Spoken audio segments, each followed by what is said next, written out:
Buenas tardes. Esta es la primera clase de 2 clases que van a tener esta semana en donde vamos a revisar conceptos de tejido, matrices y uniones celulares.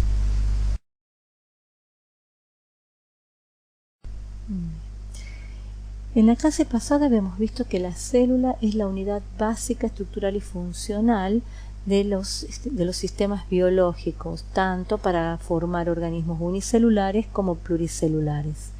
En estos últimos, las células forman parte de una estructura mucho más compleja que va de los tejidos a los órganos y a los sistemas.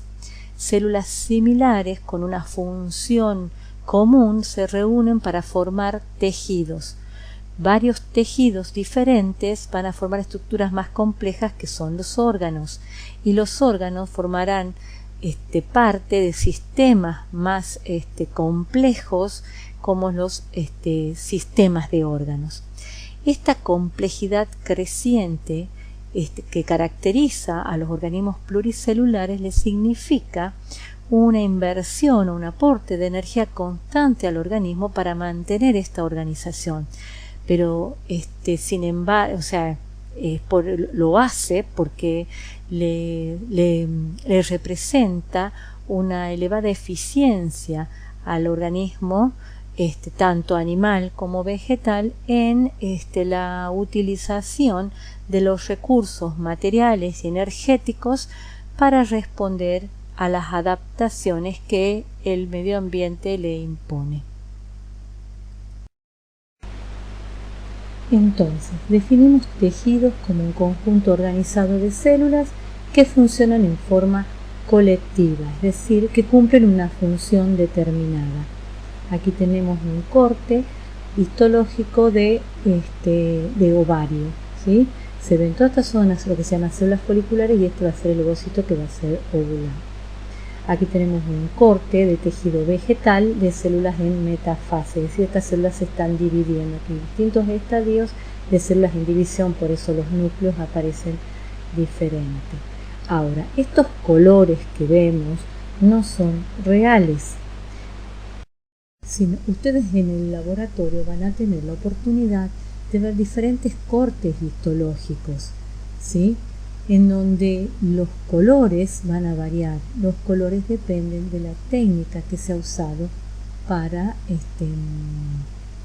teñirlos. Es muy importante cuando uno desea estudiar los tejidos, no solamente una célula, es estudiar la célula en el contexto, en el patrón histológico en el que se encuentra.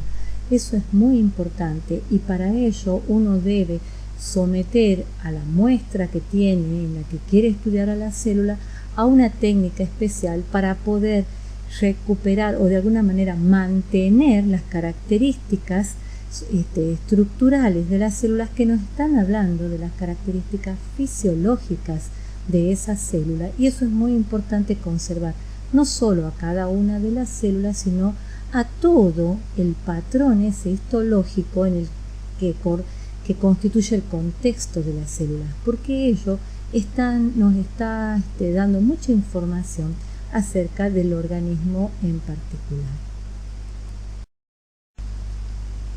Bien, y para obtener esos patrones histológicos de los que hablábamos recién, es decir, esos preparados en donde vemos la célula y todo su contexto histológico, para obtener esos preparados en forma apropiada para ser observados al microscopio, debemos someter a las muestras a una técnica histológica. Las técnicas histológicas tienen como objetivo, primero, fijar al espécimen, es decir, tratar de mantener las características estructurales de las células tal cual se encuentran en las muestras, ¿sí? Para ello utilizamos una solución apropiada de un fijador, que puede ser, por ejemplo, una solución de formol, ¿sí? Para inhibir el metabolismo celular, para frenar el deterioro de las células, ¿sí? Frenando la actividad enzimática, y destruir también microorganismos patógenos que pudieran alterarnos el tejido. Luego, el siguiente paso más importante es la inclusión. Todos los pasos que están en el camino, ¿sí?, llevan a la inclusión. ¿Para qué? que tiene como objetivo, ¿sí? Reemplazar toda el agua que se encuentra dentro de las células por una sustancia que es soluble, que es líquida a determinada temperatura, pero que cuando cambia la temperatura solidifica. O sea, lo que estamos queriendo es incorporar dentro de la célula una sustancia diferente al agua que pueda solidificar, ¿sí?, a temperatura ambiente, para que tenga una consistencia apropiada la muestra, para que pueda ser sometida a cortes muy pequeños, láminas de 3 a 5 micrómetros. Esto se hace en un equipo especial que se llama micrótomo, ¿sí? Luego, lo que se trata es sacar, ¿sí?, la parafina de la célula para que pueda ingresar un medio acuoso, que es el que generalmente vehiculiza a la tinción. Entonces, en esta diapositiva ustedes tienen, en resumen, cómo sería una técnica histológica estándar, ¿no es cierto? Yo les había dicho que después de la fijación, lo que se hace es una deshidratación para incorporar una solución que tuviera una sustancia que a alta temperatura, como 60 grados por ejemplo, es fluida, entonces va ocupando todos los espacios dentro de la célula. Luego, cuando solidifica, ¿sí?, el preparado tiene otra consistencia. Entonces así es como se lo obtiene, como bloques de parafina en donde inmerso está incluido el espécimen. Aquí tienen una foto de un micrótomo, que es un equipo donde se realizan los cortes, ¿sí?, en pequeñas láminas del orden de los micrómetros. Cuando ustedes en el laboratorio tengan un preparado en donde dice un corte transversal de oviducto, o un corte longitudinal de oviducto, o un corte transversal de raíz, un corte longitudinal de raíz de hojas, por ejemplo. Entonces estamos hablando, cuando hablamos de transversal, esto sería, por ejemplo, este esquema representa lo que sería un órgano, por ejemplo, un oviducto, o si quieren una raíz. Entonces, un corte transversal, vemos esto. En un corte longitudinal veríamos esto, u oblicuo, que no deja de ser transversal. Esto es para que ustedes se ubiquen cuando en el laboratorio hablamos de un corte longitudinal o un corte transversal.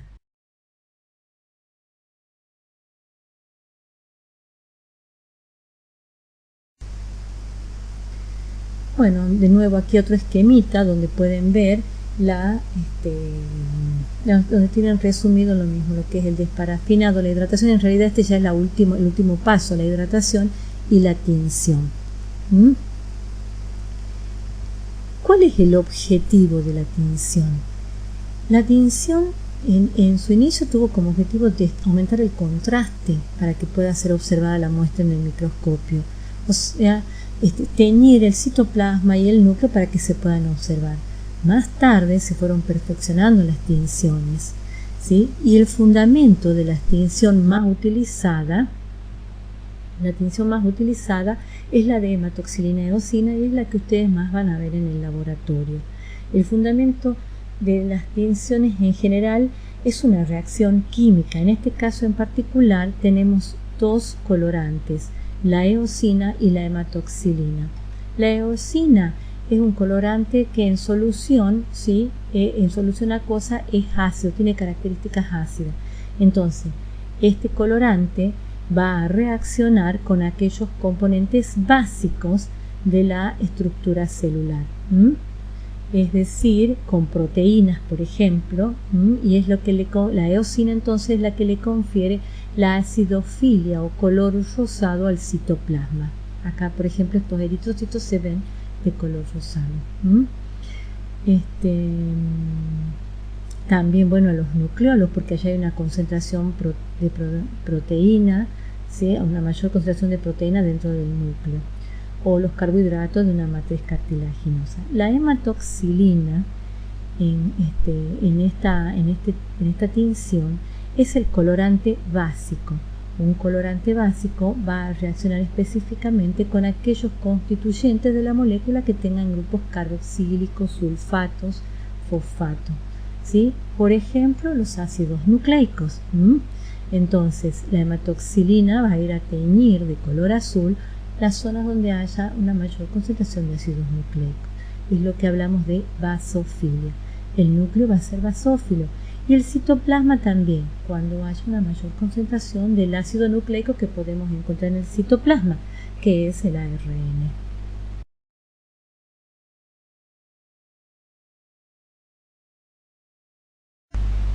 Con el tiempo, las coloraciones se fueron perfeccionando y entonces ya no solo se utilizan para destacar o aumentar contraste de citoplasma y núcleo, sino para poner de manifiesto determinados componentes en la célula. Así tenemos la reacción de peroxidasa, la reacción de fosfatasa ácida, o también en aquellos casos donde una reacción química no es suficiente, se han diseñado anticuerpos para determinados componentes de la célula, ¿sí? Y asociados a un colorante fluorescente se los puede poner de manifiesto. Esto ha dado lugar a lo que se llama inmunohistoquímica. Y aquí tienen una foto también en la parte inferior derecha de la lámina, donde pueden ver la observación del mismo preparado en un microscopio convencional y sin tinción.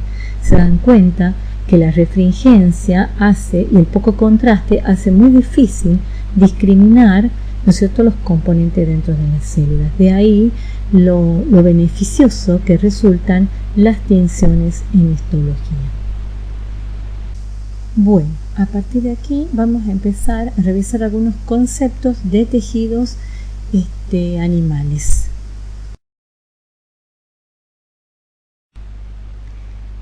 Los tejidos animales se clasifican en 4 tipos básicos: epitelial, conjuntivo, muscular y nervioso. El tejido epitelial es el que reviste todas las superficies de nuestro cuerpo, las que están sobre todo las superficies que están directamente con el medio externo o aquellas que en algún punto se abren al exterior. Por ejemplo, lo que son el tubo digestivo, que es abierto en ambos extremos hacia el exterior. Todo el tubo digestivo, las partes que están directamente abiertas al exterior, como la boca, por ejemplo, y toda la cavidad interna está revestida por epitelio. También la cavidad el tracto respiratorio, también el tracto reproductor, ¿sí? Los tejidos epiteliales también revisten las cavidades que no se abren al exterior, o sea, las cavidades cerradas, ¿sí? Como por ejemplo la cavidad cardíaca. Y también encontramos tejido epitelial en las glándulas de secreción. El tejido conjuntivo es el que sustenta a los otros tejidos, tanto estructural como funcionalmente, y vamos a ver que los hay de diferentes tipos. El tejido muscular es el que está formado por células contráctiles y es responsable del movimiento, de movimientos dentro del organismo y de movimiento del desplazamiento de los organismos.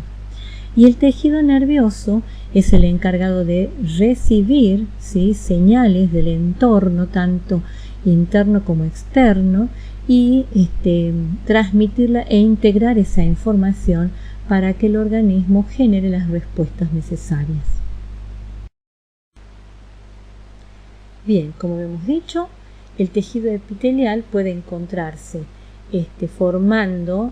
revistiendo, ¿no es cierto?, las cavidades. Entonces hablamos de tejido epitelial de revestimiento, o bien formando parte de los ácidos dentro de las glándulas. Entonces hablamos de tejido epitelial glandular. En este caso las células son altamente especializadas y están especializadas, valga la redundancia, en secretar una sustancia en particular que puede ser, por ejemplo, una hormona. ¿Qué tenemos en un epitelio? ¿Qué caracteriza el tejido epitelial? Las células están muy juntas unas con otras, con con escaso material extracelular. Eso es muy característico, ¿sí? Y que las células permanezcan juntas entre ellas, ¿sí? Es consecuencia de la formación de complejos de unión, ¿sí? Que son uniones intercelulares altamente especializadas que las vamos a analizar en esta clase. Lo importante es que estas uniones, aparte que mantienen a las células vecinas juntas unas con otras, ¿sí? Generan lo que se llama la polarización celular, es decir, impiden la migración o el desplazamiento de proteínas o lípidos en las membranas, entre las membranas de la zona contigua a la luz de la cavidad y la membrana lateral o basal. Eso es lo que se llama polarización celular.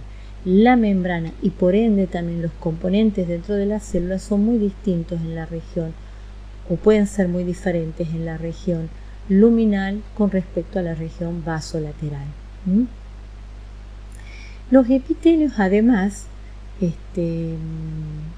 pueden presentar varias capas celulares. Siempre tenemos células que están en contacto con la luz de esa cavidad y células que apoyan sobre una matriz extracelular muy especializada que es la lámina basal. Además, esta lámina basal está en contacto con el tejido conjuntivo subyacente. Es muy importante este tejido conjuntivo porque aquí se encuentran los vasos sanguíneos. Este tejido conjuntivo de alguna manera es el soporte, ¿sí? Que mantiene al tejido epitelial, porque el tejido epitelial carece de vasos sanguíneos. La clasificación para los tejidos epiteliales básicamente sigue criterios morfológicos.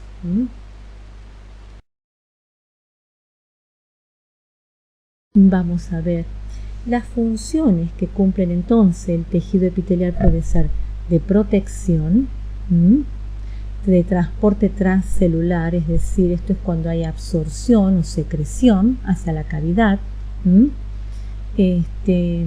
o secreción puramente cuando en el caso de los ácidos glandulares las células epiteliales secretan activamente una sustancia a la luz de la cavidad, y también pueden tener funciones sensoriales.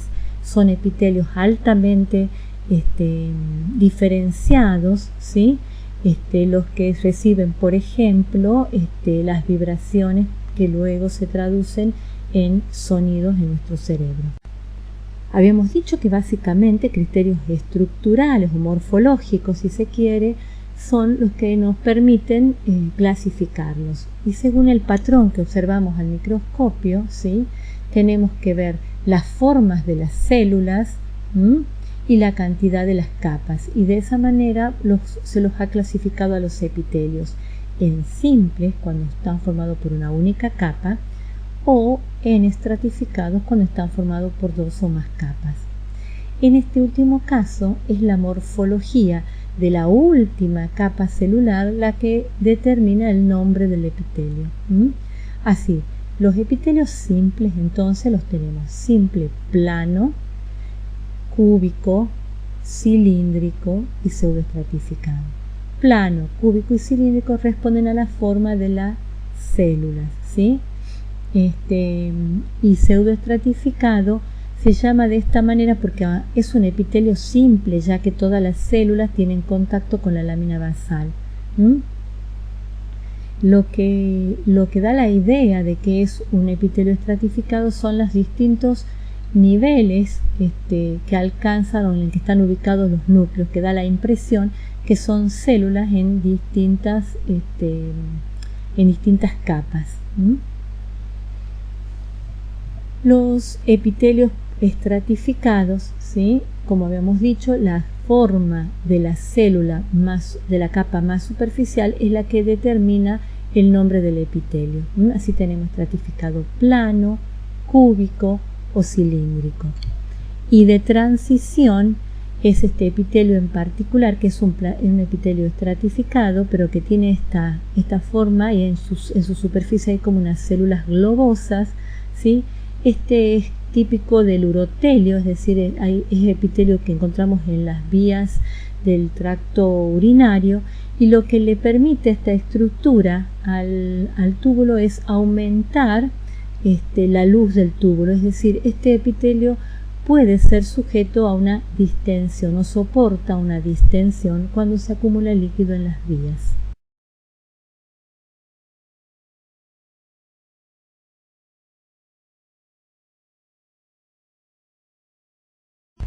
Y como es lógico, en biología las estructuras tienen que ver con la función.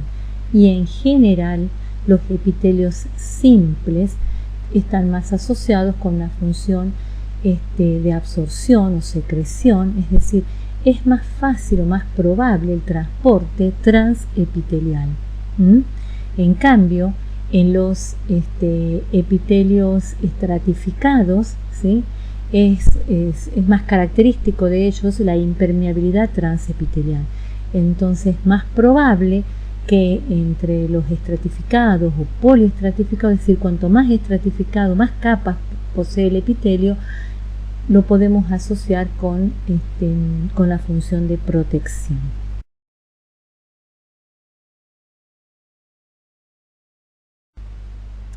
Bien, veamos el primero. Vamos a ir analizando rápidamente para que veamos cómo se lo ve al microscopio, los diferentes tipos de estos epitelios. Vamos a dar algún ejemplo en cada caso donde lo encontramos. Y recordemos la función, cómo lo asociamos con las funciones en general, cómo lo asociamos, ¿sí? Acá tenemos tejido epitelio plano simple. Fíjense, en la pared del vaso sanguíneo las células son alargadas, delgadas, y los núcleos son alargados también. Los podemos ver como alargados y delgados, ¿sí? Lo mismo para las células foliculares en anfibios, las células también son alargadas, estas células foliculares, y sus núcleos también lo son. En este caso, el epitelio que forman es un epitelio también simple plano. Donde más encontramos en los alvéolos pulmonares, por ejemplo, también encontramos epitelio simple plano. Es decir, en aquellos, en un epitelio, ¿no es cierto?, en donde el transporte transepitelial es importante. Por ejemplo, en el alvéolo pulmonar o en el endotelio, el transporte de sustancia, el intercambio de gases tiene que ser efectivo. Entonces, sería muy difícil si el intercambio gaseoso uno esperara que ocurriera en un epitelio con muchas capas, porque entonces la eficiencia no sería tan elevada, ya que las moléculas de gases tendrían que atravesar muchas membranas, ¿sí?, muchas membranas celulares, si la capa epitelial tuviera muchas células. Por eso es que en estos epitelios en donde necesitamos que haya un intercambio importante, ¿sí?, estos epitelios son simples y son planos. Aquí tenemos el ejemplo de epitelio simple cúbico.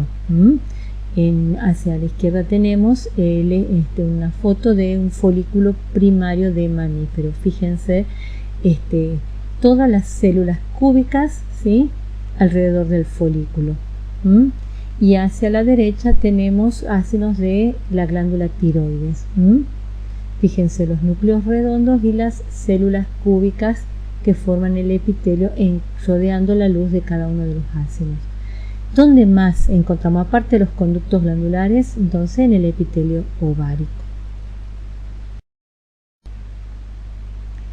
Aquí tenemos ejemplos de epitelio simple cilíndrico, o también se llama columnar. En el intestino delgado, ¿sí?, vemos que este epitelio, ¿por qué es cilíndrico y simple? Porque en este caso, por ejemplo, en el intestino, el transporte transepitelial es importante, pero además estas células también tienen una función secretora, o sea, son activas. Generalmente la altura de la célula también nos está hablando de la actividad que tiene esa célula.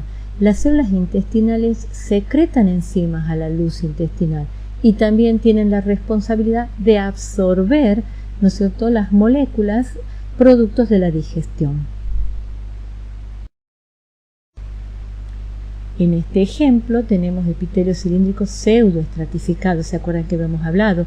Que es pseudoestratificado por las distintas alturas que tiene el núcleo. Aquí el ejemplo que tenemos acá es de la tráquea. Fíjense, en este caso existen células caliciformes que van a secretar hacia la luz de la tráquea una sustancia mucoide que ayuda a mantener húmeda esa superficie.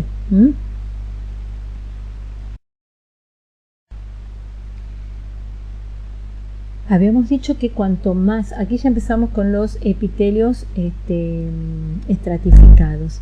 Habíamos dicho que cuanto más capas tenía un epitelio, ¿sí?, más difícil era el transporte transepitelial. Eso quiere decir que el epitelio se vuelve más impermeable, de alguna manera, al tránsito a través del mismo, y que tienen una función más de protección.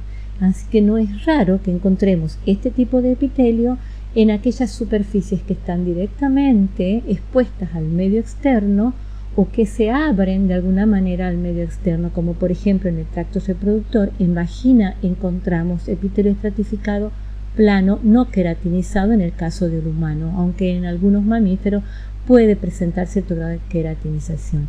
La queratinización aumenta aún más la impermeabilidad y le da mayor resistencia.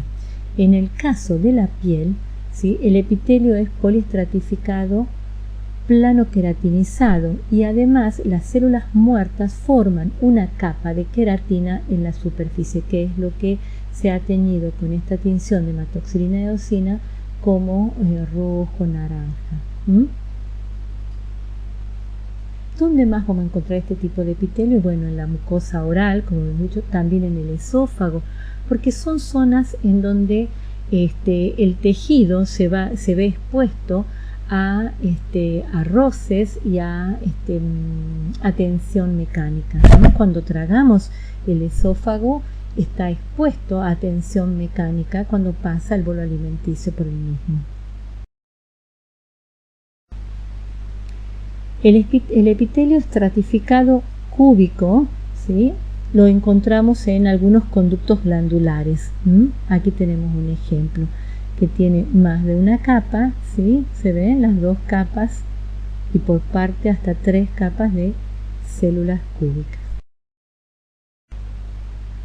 El epitelio de transición, ¿sí?, habíamos dicho que permite la distensión de la luz del túbulo y lo encontramos particularmente en las vías urinarias y en ese lugar por eso es que se lo llama urotelio. Bien, cuando describimos al inicio el tejido epitelial habíamos dicho que las células se encontraban muy juntas unas de otras y que eso era consecuencia de la presencia de uniones intercelulares entre las células vecinas, ¿sí? Estas uniones se encuentran formando lo que se llama complejo de unión. Según su función, los diferentes tipos de uniones que pueden estar en este complejo de unión establecen un cierre hermético. Algunas dan una resistencia mecánica a la separación, entonces las mantienen unidas, y otras permiten la comunicación entre las células. La presencia de este complejo de unión, recordemos, habíamos dicho, es el responsable, ¿sí?, de la polarización de las células que caracteriza a los epitelios. Bien, entonces, en este esquemita que muestra la lámina, tenemos una célula central y 2 células vecinas y se representa desde la región más apical a la región basal, unión estrecha, unión adherente, desmosomas, ¿sí?, unión en hendidura, y en la relación de la membrana, la membrana basal de la célula y la lámina basal, encontraremos hemidesmosomas y uniones focales que acá no están representadas, que son muy similares a los desmosomas y a las uniones adherentes. Entonces, ¿cuáles son los tipos de uniones que vamos a ver en esta clase? En el tejido epitelial podemos encontrar entonces uniones oclusivas, estrechas o estancas, uniones de anclaje. Dentro de las uniones de anclaje vamos a estudiar adherentes y desmosomas entre células vecinas y uniones focales y hemidesmosomas entre la membrana basal de la célula y la lámina basal subyacente, y uniones comunicantes en hendidura o gap que son entre células vecinas.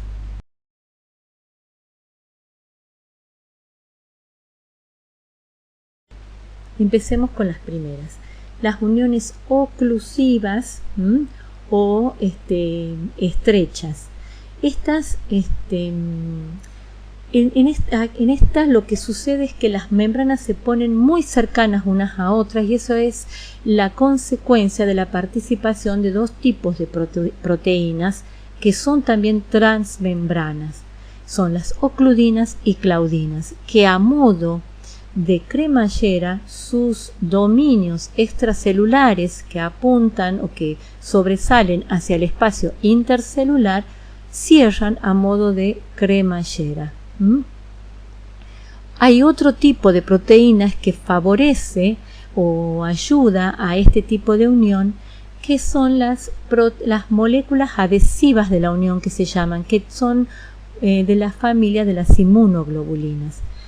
De alguna manera ayuda también a sellar esta unión. Este tipo de unión tan estrecha impide de alguna manera controla el transporte de sustancias a través del espacio intercelular, ¿sí? Y también el desplazamiento de lípidos y proteínas que forman partes de las membranas, que podrían desplazarse desde la región apical de la célula hacia la región basal. Entonces, al frenar este desplazamiento de los lípidos de membrana, lo que está de alguna manera determinando este tipo de unión es que la membrana plasmática tenga una composición en la región apical y que tenga una composición que puede ser diferente en la región vasolateral. Con lo cual se establece la polaridad de la célula. Este tipo de uniones también funciona como participa en la transducción de señales, es decir, que también puede recibir o puede participar en la señalización que ocurre, por ejemplo, en el reconocimiento entre células. En esta lámina, en la parte inferior izquierda, tenemos una microfotografía tomada al microscopio electrónico de barrido, que ha sido obtenida por técnicas de criopreservación. Fíjense que toda esta organización de uniones oclusivas forma como una malla todo alrededor de como un cinturón alrededor de la membrana de la célula. Por eso se dice que forma una zonula occludens. También pueden verlo así en los libros. La lámina que se encuentra hacia el margen inferior derecho, donde señalan las flechas, ¿sí? La microscopía electrónica de transmisión pone de manifiesto este tipo de uniones.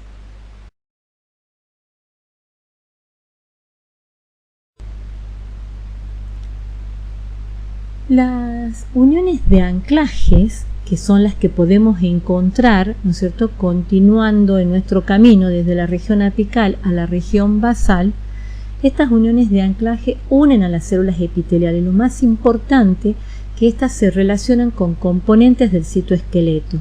Ustedes van a ver con más detalle los componentes del citoesqueleto en las próximas clases, pero lo más importante es que tengan en cuenta que el citoesqueleto está formado por una red de componentes proteicos, ¿sí? Y los hay de diferentes tipos. Un tipo particular son los filamentos, microfilamentos de actina, que son con los que se relacionan este tipo de uniones. Entonces, imagínense si la unión está en relación con los componentes del citoesqueleto, le da como una mayor firmeza o resistencia mecánica a la unión de la célula, o sea que ayuda a mantenerlas unidas. Este tipo de uniones también tienen, aparte de sus funciones mecánicas, tienen también funciones de señalización, porque las proteínas que la forman, ¿sí?, tienen una conexión externa, tienen una región transmembrana y además se comunican o se conectan con los componentes del citoesqueleto, como recién dijimos.